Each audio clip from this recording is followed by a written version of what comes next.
നമസ്കാരം. ഇൻഫോടൈൻമെൻറ്റിലേക്ക് ഏവർക്കും സ്വാഗതം. അപ്രതീക്ഷിതമായി ഒരു ഇടവേള ഉണ്ടായെങ്കിൽ പോലും നിങ്ങളുടെ എല്ലാം സപ്പോർട്ടും അതുപോലെ തന്നെ സ്നേഹവും ഉണ്ടെങ്കിൽ നമുക്ക് ചാനൽ വീണ്ടും പഴയ പോലെ തന്നെ കണ്ടിന്യൂ ചെയ്യാമെന്ന് പ്രതീക്ഷിക്കുന്നു. അപ്പോൾ ആദ്യമായിട്ട് തന്നെ നമ്മുടെ എഡ്യൂക്കേഷൻ സെക്ഷനിലെ ഒരു വീഡിയോ സെഷനുമായിട്ട് തന്നെ തുടങ്ങാം. +1 ക്രിസ്മസ് പരീക്ഷയ്ക്ക് ചോദിക്കാൻ സാധ്യതയുള്ള സോഷ്യോളജി ക്വസ്റ്റ്യനും അവയുടെ വളരെ ബ്രീഫായിട്ടുള്ള ആൻസറിങ്ങും ഉൾക്കൊള്ളുന്ന ഒരു സെക്ഷനാണ് നമ്മളിവിടെ നോക്കിക്കാണുന്നത്. അപ്പോൾ ഫസ്റ്റ് ടൈമിലുള്ള ക്വസ്റ്റ്യനുകളെ കുറിച്ചും തുടർന്ന് സെക്കൻഡ് ടൈമിലുള്ള ക്വസ്റ്റ്യനും അവയുടെ ആൻസറിനെ കുറിച്ചും നമുക്ക് ഡിസ്കസ് ചെയ്യാമെന്ന് കരുതുന്നു. ആദ്യമായിട്ട് ഒന്നാമത്തെ ചാപ്റ്ററിൽ നിന്ന് സോഷ്യോളജിക്കൽ ഇമാജിനേഷൻ, അതുപോലെ തന്നെ സെൽഫ് റിഫ്ലെക്സിവിറ്റി ഇവയൊക്കെ വിശദീകരിക്കാനും അതുപോലെ തന്നെ ഈ കൺസെപ്റ്റ് ആരാണ് കൊണ്ടുവന്നത്, തുടർന്ന് ഇന്ത്യൻ സൊസൈറ്റിയുടെ പ്ലൂറാലിറ്റി, അതുപോലെ തന്നെ സോഷ്യോളജിയും കോമൺ സെൻസും തമ്മിലുള്ള ഡിഫറൻസ്, അത് വളരെ ഇമ്പോർട്ടൻ്റ് ആയിട്ടുള്ള ഒരു കൺസെപ്റ്റ് തന്നെയാണ്.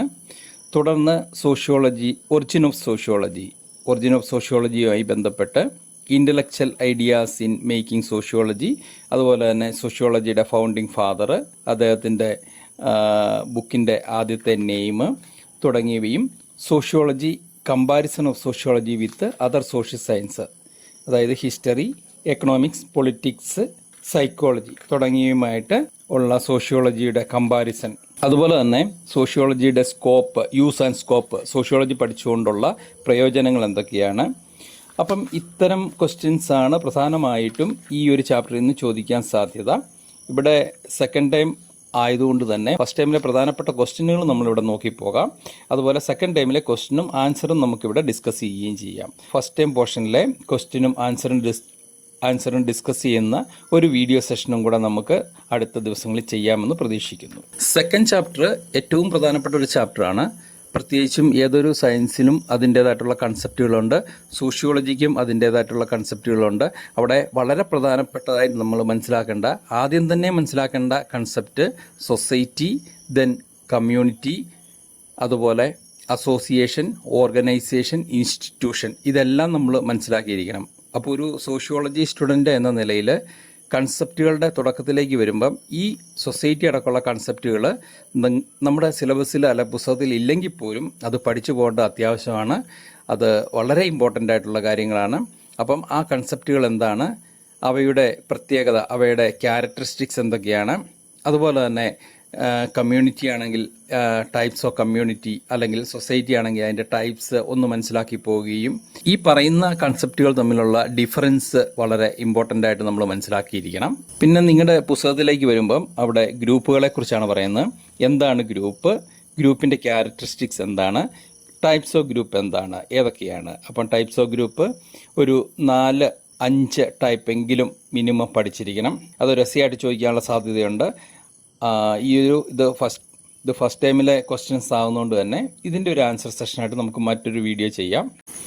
സോഷ്യൽ സ്ട്രാറ്റിഫിക്കേഷൻ എന്ന് പറയുന്നത് സോഷ്യോളജിയിലെ വളരെ ഇമ്പോർട്ടൻ്റ് ആയിട്ടുള്ള ഒരു ഏരിയയാണ്. സോഷ്യൽ സ്ട്രാറ്റിഫിക്കേഷൻ ഒരു എസ്സേയായിട്ട് തന്നെ ചോദിക്കാനുള്ളതുണ്ട്. എന്താണ് സോഷ്യൽ സ്ട്രാറ്റിഫിക്കേഷൻ, അതിൻ്റെ ഡെഫിനിഷൻ, അതുപോലെ types of fundamental forms of social stratification, അത് ക്ലാസ്, കാസ്റ്റ്, എസ്റ്റേറ്റ് ആണ്. അത് അത്യാവശ്യം എക്സ്പ്ലെയിൻ ചെയ്യാൻ നമ്മൾ പഠിച്ചിരിക്കണം. അതുപോലെ തന്നെ കാസ്റ്റുമായി ബന്ധപ്പെട്ട കാര്യങ്ങൾ, ഇവിടെ നിങ്ങളുടെ പുസ്തകത്തിൽ ഈ 3 ഡിവിഷൻ കൂടാതെ സ്ലേവറിയും പറയുന്നുണ്ട്. അപ്പോൾ അതും കൂടെ നിങ്ങൾക്ക് ലിസ്റ്റ് ചെയ്യേണ്ടതാണ്. തുടർന്ന് സ്റ്റേറ്റസ്, റോള് വളരെ പ്രധാനപ്പെട്ടതാണ്. അതുപോലെ തന്നെ types of status, achieved status and ascribed status, status set എന്നാൽ എന്ത്, സ്റ്റേറ്റസ് സീക്വൻസ് എന്നാൽ എന്ത്, അതുപോലെ റോൾ സ്റ്റീരിയോ ടൈപ്പ് എന്നാൽ എന്ത്, ഇതൊക്കെ ക്വസ്റ്റ്യൻ ചോദിക്കാവുന്നതാണ്. അപ്പം അതൊന്ന് മനസ്സിലാക്കിയിരിക്കണം. തുടർന്ന് സോഷ്യൽ കൺട്രോളാണ്. അതും വളരെ പ്രധാനപ്പെട്ട ഒരു സോഷ്യോളജിക്കൽ മേഖല തന്നെയാണ്. ഇവിടെ ഒരു എസ്സേ ക്വസ്റ്റ്യനുള്ള സ്കോപ്പ് ഉണ്ട്.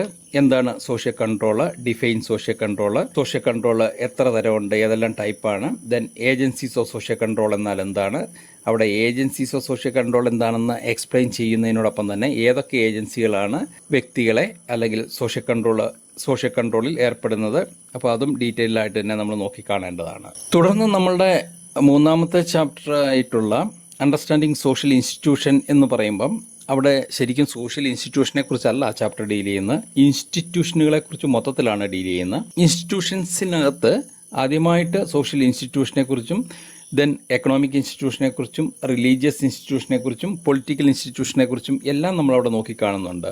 അപ്പം ഇൻസ്റ്റിറ്റ്യൂഷൻ എന്താണെന്നുള്ളതാണ് ആദ്യമേ അറിഞ്ഞിരിക്കേണ്ടത്.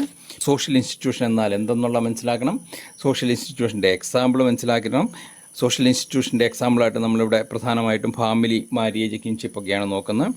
മുമ്പ് പല വീഡിയോ സെഷനിലും പറയാറുള്ള പോലെ തന്നെ നമ്മുടെ സോഷ്യോളജി പോകുന്നത് 2 സ്കൂൾ ഓഫ് തോട്ടിൽ കൂടെയാണ്, പ്രത്യേകിച്ചും 2 ആശയങ്ങളിൽ കൂടെയാണ്. ഒന്ന് ഫങ്ഷണലിസ്റ്റ് അപ്രോച്ചിൽ കൂടെയും മറ്റൊന്ന് കോൺഫ്ലിക്റ്റ് അപ്രോച്ചിൽ കൂടെയും. അപ്പം നമ്മൾ പഠിക്കുന്ന ഏതൊരു കാര്യത്തെയും ഈ 2 അപ്രോച്ചിൽ കൂടെയും നോക്കിക്കാണാൻ നമുക്ക് കഴിഞ്ഞിരിക്കണം. അതുമായി ബന്ധപ്പെട്ട കാര്യങ്ങളൊക്കെ മുമ്പുള്ള സോഷ്യോളജിക്കൽ വീഡിയോയിൽ പ്രത്യേകിച്ചും ഫസ്റ്റ് ഇയറിൻ്റെ വീഡിയോ സെഷനുകളിൽ പ്രതിപാദിച്ചിട്ടുള്ളതാണ്. ആദ്യമായിട്ട് ഫാമിലി എന്താണ് എന്ന് ഡിഫൈൻ ചെയ്യാൻ പറ്റണം. അതുപോലെ തന്നെ ഫാമിലിയുടെ റോള്, ഫാമിലിയുടെ ക്ലാസിഫിക്കേഷൻ. ഫാമിലിയുടെ ക്ലാസിഫിക്കേഷൻ 2 രീതിയിലാണ് ഫാമിലിയെ ക്ലാസിഫൈ ചെയ്തിരിക്കുന്നത്. അപ്പം ഫാമിലിയുടെ ക്ലാസിഫിക്കേഷൻ, ഒന്നാമത്തെ ക്ലാസിഫിക്കേഷൻ എന്ന് പറഞ്ഞാൽ സൈസ് അല്ലെങ്കിൽ നമ്പറിൻ്റെ അടിസ്ഥാനത്തിലുള്ളൊരു ക്ലാസിഫിക്കേഷനാണ്. അപ്പോൾ അത് പ്രകാരം nuclear family, joint family, extend family, ഇങ്ങനെ 3ആയിട്ടാണ് ക്ലാസിഫൈ ചെയ്തിരിക്കുന്നത്. അപ്പോൾ ഇതിൻ്റെ എക്സ്പ്ലനേഷൻ വേണമെങ്കിൽ ചാപ്റ്റർ വൈസ് ആയിട്ടുള്ള വീഡിയോ സെക്ഷൻ നിങ്ങൾ നോക്കിയാൽ മതിയാവും. ആ ചാപ്റ്റർ വൈസ് വീഡിയോ സെഷനിൽ നിന്ന് കൂടുതൽ എക്സ്പ്ലനേഷൻ കിട്ടും. രണ്ടാമത്തെ ക്ലാസിഫിക്കേഷൻ എന്ന് പറയുന്ന അതോറിറ്റിയുടെ അടിസ്ഥാനത്തിൽ, അതായത് അധികാരത്തിൻ്റെ അടിസ്ഥാനത്തിൽ ഫാമിലി പെട്രി ആർക്കൽ ഫാമിലി എന്നും മെട്രി ആർക്കൽ ഫാമിലി എന്നുമാണ്. അപ്പം പെട്രി എന്ന് കേൾക്കുമ്പം തന്നെ ഫാദർ എന്നുള്ള അർത്ഥം മനസ്സിലാക്കുക. മെട്രി എന്ന് കേൾക്കുമ്പം തന്നെ അതായത് മാതാവ് എന്നുള്ളൊരു സെൻസ് ഉണ്ടായിരിക്കുക. ഈ പെട്രി ആർക്കൽ ഫാമിലി എന്ന് പറഞ്ഞു കഴിഞ്ഞാൽ ഫാദർ ഹെഡഡ് ഫാമിലി എന്നും അതിനെ വിളിക്കാറുണ്ട്, അല്ലെങ്കിൽ ഫാദർ സെൻറ്റേഡ് ഫാമിലി എന്നും വിളിക്കാറുണ്ട്. മെട്രി ആർക്കൽ ഫാമിലി എന്ന് പറയുമ്പോൾ മദർ സെൻറ്റേഡ് ഫാമിലി അല്ലെങ്കിൽ മദർ ഹെഡഡ് ഫാമിലി എന്നാണ് അതിനെ വിളിക്കാറുള്ളത്. തുടർന്ന് വരുന്നത് ലൊക്കാലിറ്റിയെ അടിസ്ഥാനമാക്കിയിട്ടുള്ള ക്ലാസിഫിക്കേഷനാണ്. ഇത് പ്രകാരം പെട്രി ലോക്കൽ ഫാമിലിയും മെട്രി ലോക്കൽ ഫാമിലിയും. പെട്രി ലോക്കൽ ഫാമിലി എന്ന് പറഞ്ഞാൽ husband, wife and their children lives in the house of husband or near by their place. അതായത് ഭാര്യയും മക്കളും ഭർത്താവും എല്ലാം കൂടെ ഭാര്യയോടും മക്കളോടും ഒപ്പം ഭർത്താവിൻ്റെ വീട്ടിലല്ലെങ്കിൽ അവരുടെ പ്രദേശത്ത് താമസിക്കുന്നതിനാണ് പെട്രി ലോക്കൽ ഫാമിലി എന്ന് പറയുന്നത്. അപ്പം മെട്രി ലോക്കൽ എന്ന് പറയുമ്പോൾ നിങ്ങൾക്ക് മനസ്സിലാവും ആ ഫാമിലി എവിടെയാണ് താമസിക്കുന്നത്, അമ്മയുടെ ഫാമിലിയിൽ, അല്ലെ അമ്മയുടെ വീട്ടിലല്ലേ അമ്മയുടെ വീടിനോട് ചേർന്ന് അല്ലെങ്കിൽ ആ ഭാഗത്തു നിന്നുള്ളതാണ്. പിന്നെ അടുത്ത ക്ലാസിഫിക്കേഷൻ, അതായത് 3ആമത്തെ ക്ലാസിഫിക്കേഷൻ എന്ന് പറയുന്നത് ലീനിയേജിൻ്റെ അടിസ്ഥാനത്തിൽ, അതായത് വംശവഴിയുടെ അടിസ്ഥാനത്തിൽ. അത് patrilineal family and matrilineal family. Patrilineal family എന്ന് പറഞ്ഞാൽ the family is known by the name of father's ancestry, അതായത് അച്ഛൻ്റെ വഴിയായിട്ട് അറിയപ്പെടുന്ന ഫാമിലി.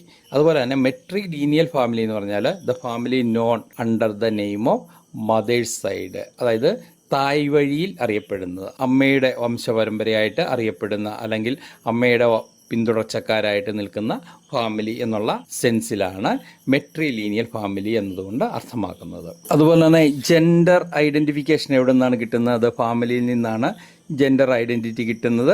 അത് ശ്രദ്ധിക്കേണ്ട കാര്യമാണ്. നെക്സ്റ്റ് മാര്യേജിൻ്റെ ഡെഫിനേഷന്, അതുപോലെ തന്നെ മാര്യേജിൻ്റെ ടൈപ്സ്. അത് പ്രധാനമായിട്ടും 2 രീതിയിലാണ് ക്ലാസിഫൈ ചെയ്യുന്ന. ഫോംസ് ഓഫ് മാര്യേജ് എന്ന് പറഞ്ഞ് മോണോഗമിയും അതുപോലെ തന്നെ പോളിഗമിയും ഈ ഒരു ഡിവിഷൻ്റെ കീഴിലാണ് വരുന്നത്. അവിടെ തന്നെ പോളിഗമിയെ വീണ്ടും 2ആയിട്ട് തിരിച്ചിട്ടുണ്ട്, പോളിഗിനി ആൻഡ് പോളിയാൻഡ്രി. അപ്പോൾ ഇതൊക്കെ ഡീറ്റെയിൽഡ് ആയിട്ട് തന്നെ പ്രസ്തുത ചാപ്റ്ററുകളുടെ വീഡിയോ സെഷനിൽ പറഞ്ഞിട്ടുണ്ട്. കൂടുതൽ എക്സ്പ്ലനേഷൻ വേണമെങ്കിൽ ആ വീഡിയോ സെഷൻ റെഫർ ചെയ്യുക. മോണോഗമിയിലെ തന്നെ ഒരു ചെറിയൊരു ഡിവിഷനാണ് സീരിയൽ മോണോഗമി, അത് ശ്രദ്ധിക്കുക. അതുപോലെ 2ആമത്തെ ക്ലാസിഫിക്കേഷനാണ് rules of marriage. Rules of മാര്യേജിന് അത് വരുന്ന എൻഡോഗമി ആൻഡ് എക്സോഗമി.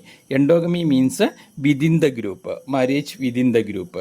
എക്സോഗമി എന്ന് പറഞ്ഞാൽ ഗ്രൂപ്പിന് വെളിയിൽ നിന്നുള്ള മാര്യേജ്. കഴിവതും ഈ കാര്യങ്ങളൊക്കെ എക്സാമ്പിൾ സഹിതം, അതായത് ഇല്ലുസ്ട്രേഷനോടുകൂടി എഴുതാൻ ശ്രമിക്കുക. പിന്നെ അങ്ങോട്ട് വന്നു കഴിഞ്ഞാൽ കിൻഷിപ്പിൻ്റെ ടൈപ്സ് ഓഫ് കിൻഷിപ്പ്, അതുപോലെ ഡിഗ്രി ഓഫ് കിൻഷിപ്പ് എന്ന് അറിയണമെന്നുണ്ടെങ്കിൽ അതും ആ ചാപ്റ്ററിൻ്റെ വീഡിയോ സെഷനിൽ നോക്കുക. നെക്സ്റ്റ് എക്കണോമിക് ഇൻസ്റ്റിറ്റ്യൂഷനാണ് വരുന്നത്. അവിടെ വർക്ക് എന്നാൽ എന്താണ് എന്ന് ചോദിക്കാനുള്ള സാധ്യതയുണ്ട്. വർക്ക് എന്ന് പറഞ്ഞു കഴിഞ്ഞാൽ any efforts which is remunerated in terms of money. പണം പ്രതിഫലമായി കിട്ടാവുന്ന ഏതൊരു പ്രയത്നത്തെയും വർക്കായിട്ട് കണക്കാക്കാം എന്നുള്ളതാണ് പറയുന്നത്. അതുപോലെ ഡിവിഷൻ ഓഫ് ലേബർ വളരെ ഇമ്പോർട്ടൻ്റ് ആയിട്ടുള്ളൊരു കാര്യമാണ്, ഡിവിഷൻ ഓഫ് ലേബർ. പിന്നെ ട്രാൻസ്ഫോർമേഷൻ ഓഫ് വർക്ക്. ഈ ട്രാൻസ്ഫോർമേഷൻ ഓഫ് വർക്ക് എന്ന് പറഞ്ഞാൽ അതിനകത്ത് വരുന്നത് ചേഞ്ചിങ് ട്രെൻഡ്സ് ഇൻ വർക്കാണ്, തൊഴിൽ മേഖലയിൽ ഉണ്ടായിരിക്കുന്ന മാറ്റങ്ങൾ. അതൊന്നാണ് ഫ്ലെക്സിബിൾ പ്രൊഡക്ഷൻ, അതായത് ഡിമാൻഡ് കൂടുമ്പോൾ പ്രൊഡക്ഷൻ കൂട്ടുന്നത്. മറ്റൊന്ന് ഡീസെൻട്രലൈസ്ഡ് പ്രൊഡക്ഷൻ, അതായത് ഒരിടത്ത് തന്നെ സെൻട്രലൈസ് ചെയ്ത് പ്രൊഡ്യൂസ് ചെയ്യാതെ പല ഭാഗങ്ങളിലായിട്ട് പ്രൊഡക്ഷൻ നടത്തുക. പിന്നെ നമുക്ക് പറയാവുന്ന ഒരു കാര്യമാണ് കൊറോണയുടെയൊക്കെ ആഫ്റ്റർ എഫക്റ്റ് ആയിട്ട് വർക്ക് ഫ്രം ഹോം.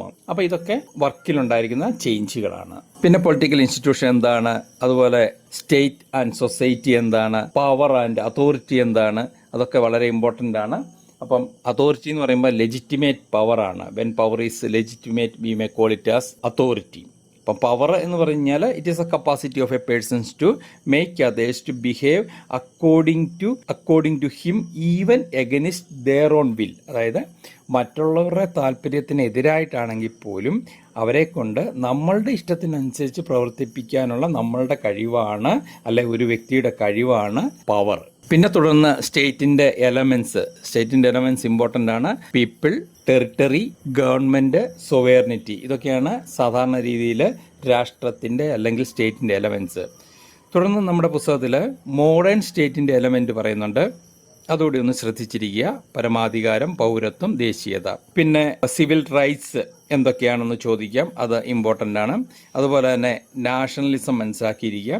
തുടർന്ന് റിലീജിയനിലേക്കാണ് കിടക്കുന്നത്. റിലീജിയനിൽ പ്രധാനമായിട്ടും വരുന്നത് കോമൺ എലമെൻറ്റ്സ് ഓഫ് റിലീജിയൻ. എല്ലാ റിലീജിയനും കോമൺ ആയിട്ടുള്ള എലമെൻറ്റ്സ് ചോദിക്കാൻ സാധ്യതയുണ്ട്.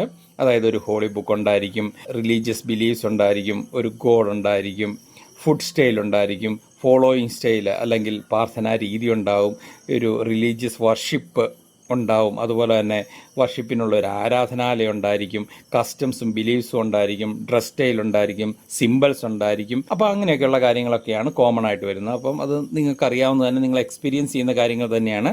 അതൊന്ന് ഓർഡറൈസ് ചെയ്ത് എഴുതിയാൽ മതിയാവും.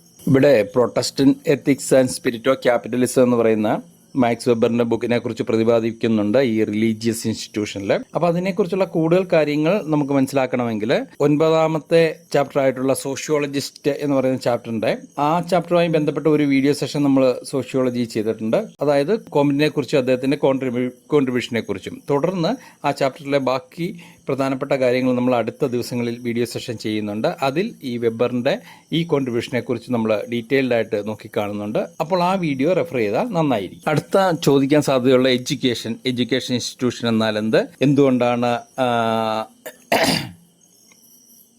എന്താണ് education? Education is the all round develop. It is the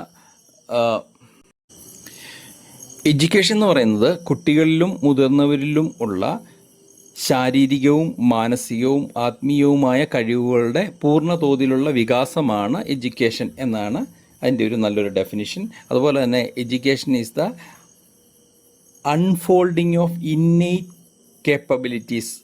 അതായത് കഴിവുകളുടെ ഉള്ളിലടങ്ങിയിരിക്കുന്ന കഴിവുകളുടെ പൂർണ്ണ തോതിലുള്ള വികാസമാണ് എഡ്യൂക്കേഷൻ. അപ്പം ഇതൊക്കെ ഡീറ്റെയിൽഡായിട്ട് അതാത് ചാപ്റ്ററുകളിൽ നോക്കിക്കാണുക. കൂടാതെ ഇവിടെ നിന്ന് ചോദിക്കാൻ സാധ്യതയുള്ള ഒരു ക്വസ്റ്റ്യൻ, ടൈപ്സ് ഓഫ് എഡ്യൂക്കേഷൻ. അവിടെ 3 ടൈപ്പാണ്: ഫോർമൽ, നോൺ ഫോർമൽ, ഇൻഫോർമൽ. അതും ഒരു എസ്സേ ആയിട്ട് ചോദിക്കാൻ സ്കോപ്പുണ്ട്. പിന്നെ എഡ്യൂക്കേഷനിലുള്ള ഒരു ഇഷ്യൂ ആണ് ഈ drop out and stagnation. Drop out എന്ന് പറഞ്ഞാൽ കുട്ടികൾ കൊഴിഞ്ഞു പോകുന്നു ക്ലാസ്സിൽ നിന്ന്. സ്റ്റാഗ്നേഷൻ എന്ന് പറഞ്ഞു കഴിഞ്ഞാൽ ക്ലാസ്സിൽ തന്നെ തോറ്റ് പഠിക്കുന്നത്. ഇപ്പം ഈ രണ്ടവസ്ഥയും എന്തായാലും നമ്മുടെ നാട്ടിൽ ഇല്ല. അതുകൊണ്ട് തന്നെ പഠിച്ചില്ലെങ്കിലും ജയിക്കും എന്നുള്ള ഒരു അവസ്ഥ. 4ാമത്തെ ചാപ്റ്റർ കൾച്ചറും സോഷ്യലൈസേഷനും. അതിലേക്ക് കടന്നു കഴിഞ്ഞാൽ ഒന്ന് കൾച്ചർ എന്താണ്, കൾച്ചർ ഡിഫൈൻ ചെയ്യാൻ പഠിക്കണം. അതുപോലെ തന്നെ കൾച്ചറിൻ്റെ പ്രത്യേകതകളൊന്നും മനസ്സിലാക്കിയിരിക്കുന്നത് നല്ലതാണ്. തുടർന്ന് ടൈപ്സ് ഓഫ് കൾച്ചർ അല്ലെ കൾച്ചറിൻ്റെ ഡിവിഷൻ. പ്രധാനമായും കൾച്ചറിനെ 2ആയിട്ടാണ് ഡിവൈഡ് ചെയ്യുന്നത്. ഒന്ന് മെറ്റീരിയൽ ആസ്പെക്റ്റ് ഓഫ് കൾച്ചറും മറ്റൊന്ന് നോൺ മെറ്റീരിയൽ ആസ്പെക്റ്റ് ഓഫ് കൾച്ചറും. അപ്പോൾ ഇവിടെ ബ്രീഫായിട്ട് ആൻസർ പറഞ്ഞു പോകുന്നുണ്ടെങ്കിൽ പോലും കുറേയൊക്കെ ആൻസറുകൾ, ഡീറ്റെയിൽ ആയിട്ടുള്ള ആൻസറുകൾ അതാത് ചാപ്റ്ററുകളുടെ വീഡിയോ സെഷൻ നോക്കിയാൽ നിങ്ങൾക്ക് കിട്ടുന്നതായിരിക്കും. പിന്നെ കുറേയൊക്കെ അതിൻ്റെ ടെക്സ്ച്വൽ എക്സ്പ്ലനേഷനും കൂടെ ഡിസ്പ്ലേ ചെയ്യാൻ ശ്രമിച്ചിട്ടുണ്ട്. ഓക്കെ, അപ്പം ഇവിടെ non material aspect of culture എന്ന് പറയുന്നതിനകത്ത് വരുന്നത് നോമേറ്റീവ് ആസ്പെക്റ്റ് ഓഫ് കൾച്ചറും കോഗ്നിറ്റീവ് ആസ്പെക്റ്റ് ഓഫ് കൾച്ചറുമാണ്. അപ്പം പുസ്തകത്തിൽ ഇത് 3ആയിട്ടാണ് ഡിവൈഡ് ചെയ്ത് വന്നിരിക്കുന്നത്. മെറ്റീരിയൽ കൾച്ചർ എന്നും അതുപോലെ തന്നെ നോൺ മെറ്റീരിയൽ കൾച്ചറിനെ 2ആയിട്ട് തിരിച്ച് നോമേറ്റീവ് ആസ്പെക്റ്റ് എന്നും കോഗ്നിറ്റീവ് ആസ്പെക്റ്റ് എന്നും അങ്ങനെ 3 ഡിവിഷനുകളാണുള്ളത്. എഡ്വേർഡ് ടൈലറിൻ്റെ ഡെഫിനിഷൻ വളരെ റിച്ച് ആയിട്ടുള്ളൊരു കൾച്ചറിനുള്ള ഒരു ഡെഫിനിഷനുണ്ട്. ഇവിടെ വൺ വേർഡ് ക്വസ്റ്റിനുള്ള സ്കോപ്പ് കൂടുതലുണ്ട്. ചില ബുക്കുകളുടെ പേരും അതിൻ്റെ ഓതേഴ്സിൻ്റെ പേരും ഒക്കെ ഒന്ന് ശ്രദ്ധിച്ചിരിക്കുക. തുടർന്ന് കൾച്ചർ ആൻഡ് ഐഡൻറ്റിറ്റി, അതായത് ഒരു വ്യക്തിയുടെ കൾച്ചർ അല്ലെങ്കിൽ ഒരു വ്യക്തി ജീവിക്കുന്ന കൾച്ചറിൽ നിന്നാണ് അവൻ്റെ ഐഡൻറ്റിറ്റി ഫോം ചെയ്യുന്നത്. മറ്റൊരു രീതി പറഞ്ഞാൽ ഒരു വ്യക്തിയുടെ ഐഡൻറ്റിറ്റിയിൽ നിന്ന് അവൻ്റെ കൾച്ചർ നമുക്ക് മനസ്സിലാക്കാൻ പറ്റും, അല്ലെങ്കിൽ അവൻ ജീവിക്കുന്ന കൾച്ചറൽ സിറ്റുവേഷൻ മനസ്സിലാക്കാൻ പറ്റും എന്ന് പറയുന്നു. തുടർന്ന് വരുന്ന എത്നോസെൻട്രിസിസവും അതുപോലെ തന്നെ കോസ്മോപൊളിറ്റാനിസവും വളരെ ഇമ്പോർട്ടൻ്റ് ആയിട്ടുള്ള കൺസെപ്റ്റാണ്. എത്നോസെൻട്രിസിസം എന്ന് പറഞ്ഞാൽ മറ്റ് കൾച്ചറുകളെ നമ്മളുടെ കൾച്ചറുമായിട്ട് കമ്പയർ ചെയ്ത് വിലയിരുത്തുന്നതിനാണ് എത്നോസെൻട്രിസിസം എന്ന് പറയുന്നത്. അപ്പോൾ അവിടെ നമ്മുടെ കൾച്ചർ സുപ്പീരിയർ ആണ്. It is on the base of the thought that our culture is something superior and all other culture are inferior. അപ്പോൾ അങ്ങനെ we are comparing other culture with our own culture. അതാണ് ethnocentrism. അതേസമയം കോസ്മോപൊളിറ്റാനിസം എന്ന് പറയുന്നത് അതിവിടെ ഒരു neutral ആയിട്ടുള്ള ഒരു അപ്രോച്ചാണ്. ഇവിടെ സബ്ജക്റ്റീവായിട്ടുള്ള ഒരു അണ്ടർസ്റ്റാൻഡിംഗ് ആണ്. മറ്റത് എത്നോസെൻട്രിസിസത്തിൽ ഒരു ഒബ്ജക്റ്റീവ് അണ്ടർസ്റ്റാൻഡിങ് വരുന്നുണ്ടെങ്കിൽ പോലും കോസ്മോപൊളിറ്റാനിസത്തിൽ ഒരു കൾച്ചർ എന്താണ് എന്ന് നമ്മൾ പറയുന്നതേ ഉള്ളൂ. അതിനെ നമ്മളുടെ കൾച്ചറുമായിട്ട് വിലയിരുത്തുവോ സുപ്പീരിയർ ഇൻഫീരിയർ ആയിട്ട് പറയുകയോ ഒന്നും ചെയ്യുന്നില്ല. അപ്പോൾ അതിന് എക്സാമ്പിളായിട്ടാണ് ഇംഗ്ലീഷ് ഭാഷ പറയുന്നത്. ഇംഗ്ലീഷ് ഭാഷയുടെ ഡെവലപ്മെൻറ്റ് അതൊക്കെ ഒന്ന് ശ്രദ്ധിക്കുക. പിന്നെ കൾച്ചറൽ ചേഞ്ച് എന്ന് പറയുന്നത് സോഷ്യൽ ചേഞ്ചിൽ വരുന്ന ഒരു കൺസെപ്റ്റാണ്. അപ്പോൾ ഇവിടെ സോഷ്യൽ ചേഞ്ച് എന്താണെന്ന് മനസ്സിലാക്കിയിരിക്കുക. It is a change occurred in the behaviour of a society or a group of people as a whole. ഒരു സൊസൈറ്റിക്കോ അല്ലെങ്കിൽ ഒരു കൂട്ടം ആൾക്കാരുടെയോ പെരുമാറ്റത്തിലുണ്ടാകുന്ന മാറ്റം, അല്ല അവർക്കുണ്ടാകുന്ന മാറ്റം. അപ്പോൾ അതിലെ ഒരു ആസ്പെക്റ്റാണ് സ്ട്രക്ചറൽ ചേഞ്ചും മറ്റൊന്നാണ് കൾച്ചറൽ ചേഞ്ചും. ഇപ്രകാരം കൾച്ചറിലുണ്ടാകുന്ന ചേഞ്ചുകളാണ് ഒരു ഗ്രൂപ്പിൻ്റെ അല്ലെങ്കിൽ ഒരു സൊസൈറ്റിയുടെ കൾച്ചറിലുണ്ടാകുന്ന ചേഞ്ചാണ് കൾച്ചറൽ ചേഞ്ച്. Next socialization. വളരെ ഇമ്പോർട്ടൻ്റ് ആയിട്ടുള്ള ഒരു ഏരിയയാണ് socialization. Socialization is the process by which an individual learns to conform to the norms of the society. സമൂഹത്തിൻ്റെ രീതികൾ ഉൾക്കൊണ്ട് ജീവിക്കാൻ പഠിക്കുന്ന പ്രക്രിയയാണ് സോഷ്യലൈസേഷൻ. അപ്പോൾ അവിടെ സോഷ്യലൈസേഷൻ്റെ ഏജൻസീസ് ഓഫ് സോഷ്യലൈസേഷൻ എന്താണ് എന്ന് പറയണം. തുടർന്ന് ഏതൊക്കെയാണ് ഏജൻസീസ് അത് എക്സ്പ്ലെയിൻ ചെയ്യണം. അത് പിക്ചോറിയലായിട്ട് ഒരു ഡയഗ്രമാറ്റിക്കായിട്ട് റെപ്രസെൻ്റ് ചെയ്യുന്നതാണ് എപ്പോഴും നല്ലത്. ആ ഓർഡറിൽ തന്നെ ചെയ്യുക. ഓരോ ഏജൻസിയും, ഇപ്പോൾ ഉദാഹരണമായിട്ട് ഫസ്റ്റ് ഫാമിലിയാണ് എടുക്കുന്നതെങ്കിൽ ഫാമിലി ഏതൊക്കെ ഘട്ടങ്ങളിലാണ് സോഷ്യലൈസ് ചെയ്യുന്നത്, പ്രധാനമായും എങ്ങനെയൊക്കെയാണ് അവർ സോഷ്യലൈസ് ചെയ്യുന്നത്, ഏതെല്ലാം രീതിയിലാണ്, അപ്പം ഏത് സമയത്താണ്, എങ്ങനെയൊക്കെയാണ്, ഈ കാര്യങ്ങളും കൂടെ ഇവിടെ പറയേണ്ടത് ആവശ്യമാണ്.